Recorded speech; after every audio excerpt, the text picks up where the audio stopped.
My real deep web experience as any other story started it was a few months ago. I'm a teen that always stayed home from school and was always on the internet. I'm always curious and like to get spooked. And then I came across the topic of the deep web. At first I thought it was fake, but then as soon as I got into a bit more research into it I figured out how to download Tor on my phone.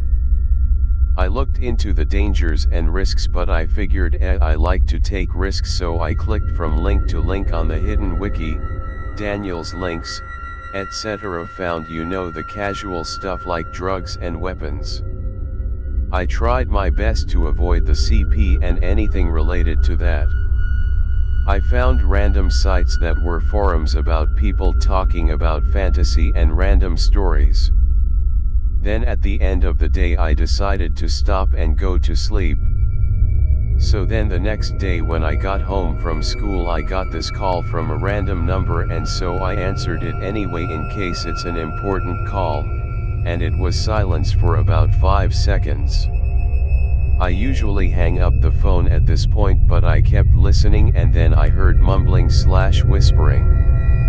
I was creeped out and I realized that it could be a possibility that maybe someone on the deep web is watching me.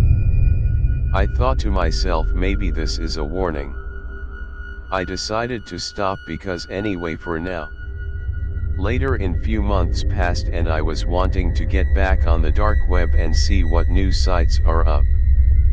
So then I was searching on the Red browser's search engine and found a messed up site like was a social network for psychos and me and my curious self. I continued and made an account and I see that the timestamp was from a few weeks ago, thinking to myself, wow, that's recent for the deep web.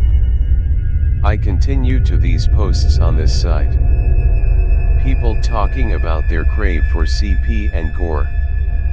I was disgusted, then I clicked on the images and it was filled with dead bodies and dead children. So got off the dark web for the day. Few weeks later I get curious and go back to the site, finding out that now they have a psycho version of YouTube. They don't have very many videos, but it seems to be either porn or gore. A video that I think was named A Mother and a Son with One Baseball Bat. I was thinking this is gotta be fake, so I opened the video and started watching. The video was taken by the mother and the little boy was sitting on a bed with a music box. The mom says, "You know what you did was wrong and you need to apologize." The kid in silence with just the music box playing sits there, then gets up with a baseball bat and hit his mother on the head as the mother falls to the ground. Seeing the mom's reaction and bruising, then the kid hits her again and again until her face is disfigured. Gosh, this was getting a little too far in disturbing. Every swing you can hear the kid crying, almost like he doesn't mean to do this to his mother. Then finally on his last swing her head comes off with blood splattered on a white sheet on the right side off the screen. After seeing this I almost got a panic attack because that was way too extreme. After that experience I've been more cautious on what I look at.